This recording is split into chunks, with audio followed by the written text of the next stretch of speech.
సీతారామపురం మండ్యం జిల్లా కొమరాడ మండలం సంబంధించి గయా పంచాయతీ అండి. మారుమూల కొండ మీద ప్రాంతం అండి.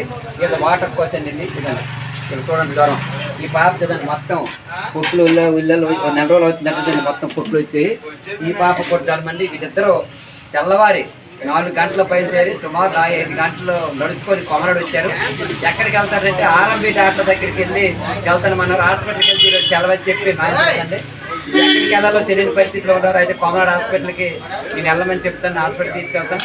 ఏదేమైనా ఈరోజు మారుమూల ప్రాంతం వైద్యులు పూర్తి స్థాయిలో పర్యవేక్షణ లేకపోవడం వల్ల నెల రోజులు బట్టి ఈ పాప ఉందంటే డోర్ లేని పాపలు ఉన్నంత పరిస్థితి. మరి గిరిజన గ్రామాలకు అక్కడ డిఎంహెచ్ ఉన్నారు. ఆయన మొత్తం ఆ హాస్పిటల్ అక్కడ కూకొని చూడమని చెప్ప ఒక హాస్పిటల్కి వెళ్ళి ఒక జిల్లా అక్కడికి ఎవరో చనిపోతే మట్టుగా సస్పెండ్ చేసేమని చెప్తారు ఆ డిఎంహెచ్ఓ గారు. ఆయన గిరిజన ప్రాంతాలకు తిరిగే పరిస్థితి లేదు. మరి గిరిజన ప్రాంతాలు తీయాలంటే ఇలాంటివి ఎందుకు వస్తాయని చెప్తే ఈరోజు డాక్టర్లు అందరూ కూడా సమ్మెలు ఉన్నారు. ప్రత్యేకం ఏర్పాటు చేసినప్పుడు కూడా పూర్తి వైద్యం అందించలేదు. ఇలాంటి సందర్భంలో ఈ గిరిజన ప్రజలు చాలా ఇబ్బంది పడే పరిస్థితి ఉంది. కాబట్టి ఇప్పటికైనా అన్ని గిరిజన గ్రామాల్లో వైద్య శిబిరాలు ఏర్పాటు చేసి గిరిజనులకు మెరుగైన వైద్యం అందించాలని చెప్పి మేము సిపిఎం పార్టీగా డిమాండ్ చేస్తున్నాం. ఇంతకాని నిదర్శనం వేసేది నయపై కుంచేది ఇది వాటర్ కోచ్ అండి. ఇది ఆ ఊరు సుమారు 15 ఇళ్ళు ఉన్నాయండి. ఆ విధంగా చిన్నపిల్లలు ఇబ్బంది పడతాను. చిన్నపిల్లలకి పూర్తి వైద్యం అందలేదు. ఏదేమైనా ఈ గిరిజన గ్రామాలు అన్ని విధాలుగా చిన్నపిల్లలతో పాటు పూర్తి వైద్యం అందించి అన్ని గ్రామాల్లో మెడికల్ క్యాంపులు ఏర్పాటు చేయాలని చెప్పి ఈరోజు సిపిఎం పార్టీ హాస్పిటల్ డిమాండ్ చేస్తున్నాం.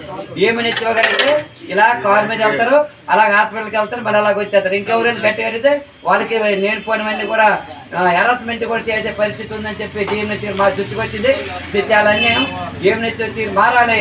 అలాగే గిరిజన గ్రామాల్లో వైద్య శిబిరాలు ఏర్పాటు చేసి గిరిజన విద్యార్థులకు గిరిజన పిల్లలకు అందరికీ వైద్యం అందించకపోతే భవిష్యత్తులో పెద్ద ఎత్తున ఆందోళన చేస్తామని చెప్పి ఈ సందర్భంగా డిఎంహెచ్ గారికి తెలియజేస్తాను. హాయ్, మీకు గనక ఈ వీడియో నచ్చినట్లయితే దయచేసి సబ్స్క్రైబ్ చేసుకోండి, షేర్ చేయండి, లైక్ చేయండి.